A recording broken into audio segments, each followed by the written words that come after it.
دوستو آپ میں سے بہت سے لوگ جانتے ہوں گے کہ 90 کی دہائی میں پنجاب سمیت ملک کے دیگر علاقوں میں مرد حضرات کے چترالی خواتین کے ساتھ شادی کے رجحان میں بے پناہ اضافہ دیکھا گیا تھا۔ آخر اس کی وجہ کیا تھی، یہ جاننے سے پہلے ہمارا چینل سبسکرائب کر لیجئے اور ہماری ویڈیو لائک کرنا ہرگز مت بھولیے گا۔ دوستو پنجاب کے مردوں کی چترالی خواتین کے ساتھ شادی کی سب سے بڑی وجہ چترال میں شادی کے لیے کسی قسم کی کوئی جانچ پڑتال وغیرہ نہ تھی، یعنی کوئی بھی مرد خود کو اعلیٰ سرکاری افسر یا مالدار ظاہر کر کے چترالی خواتین کے ساتھ شادی کر سکتا تھا۔ اس دوران کئی ناخوشگوار واقعات بھی پیش آئے اور پھر چترال میں غیر مقامی افراد کے ساتھ چترالی خواتین کی شادی پر شرائط عائد کر دی گئیں۔ چترال میں زیادہ تر آبادی کم تعلیم یافتہ اور غریب تھی۔ وہاں کے رسم و رواج کے مطابق لڑکی کے والدین رشتہ طلب کرنے والے لڑکے سے رقم کا مطالبہ بھی کرتے تھے، جس کے بعد اس کا نکاح لڑکے کے ساتھ کر دیا جاتا۔ لڑکی کے عوض رقم ادا کرنے پر کئی مرد حضرات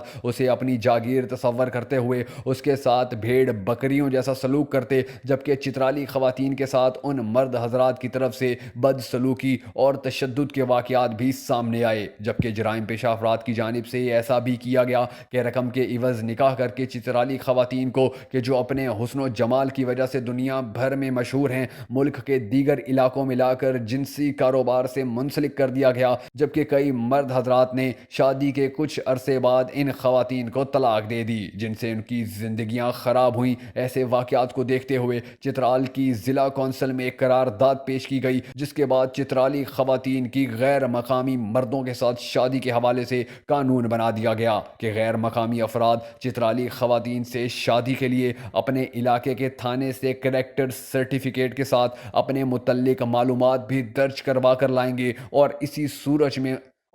صورت میں ان کی چترالی خواتین کے ساتھ شادی ہو سکے گی۔